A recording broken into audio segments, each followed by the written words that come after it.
kayan ɗaki wannan al'ada ce wacce ta samu asali tun da can, kamar idan muka duba tarihin auren na Fatima da Sayyidina Aliyu, Allah ya kare da a gare ta da shi gaba daya. Annabi sallallahu alaihi wa alihi wasallama ya umarci Sayyidina Aliyu akan ya je ya kawo abin da za a sewa na Fatima kayan da za a kai ta da su daki, ujahizu habihi. Duk da cewa an ka duba sai kaga katifa ce da tabarma da sauransu, to amma dai ai zakaran karaƙuminka gaskiya ne. To amma sai dai shari'a ba ta lazimta cewa dole ga yadda za a yi ba. Shari'a ta yadda in a al'ada ko maza ne suke yi, wanda zai yi aure ne yake yi, to bai dace ba wani ya zo ya ce shi zai saba wannan al'ada. Sai dai misali a tattauna a sasanta. Kamar misali in ka tafi gabashin duniya galibi za ka ga yawanci maza ne, kai da za ka yi auren kai za ka haɗa gidan da ɗakin da komai.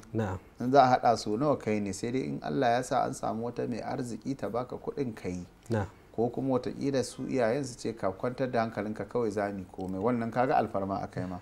To a irin waɗannan garuruwan sai a tafi a bisa wannan al'adar. Amma mu kamar a nan wuraren da muke, to kuma iyaye ne suke yi, iyayen amarya ba tilasta musu aka ba, al'ada ce ta hukunta haka.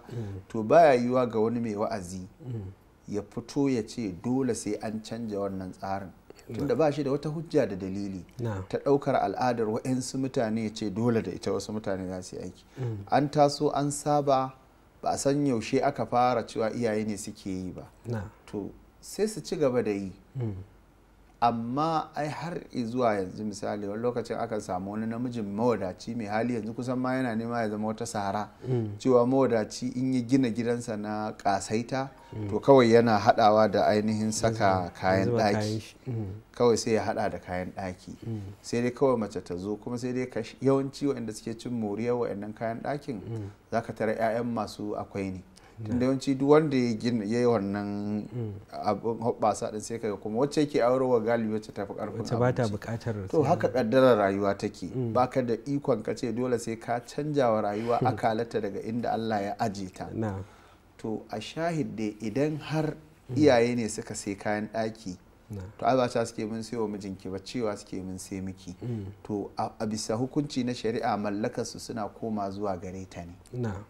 Wani lokacin ma har akan yi la'akari da wahalar da ya ta sha, musamman lokacin da ake yin sana'a da tallace-tallace, ya sai a ta tara mata abin da take samu don a yi mata kayan ɗaki. Wannan yan ribar da take fita na tallaki. Abin da za a ce a nan shine duk abin da mace ta zo da shi to nata ne.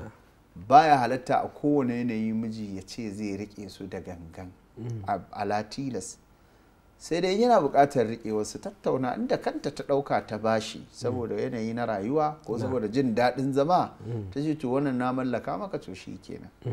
Ko kuma wato ko bin ta bashi yake ta bashi a matsayin bashi, a wannan duka ya halatta. In ya sake ta kuma za ta koma da kayanta ne, in kuma shi ya siya to za ta tafi ta ban masa ne. Wannan shine abin da yake faɗowa a karo na farko a zuci. Idan kuma hul'i ne, to hul'i yana da ka'ida. Hul'i baya yiwa da bangare daya, dole sai da bangarori guda biyu, kuma akwai wajabcin yarjejeniya, sannan kuma akwai buƙatar ya zama a gaban alkali aka yi ko a gaban shaidu.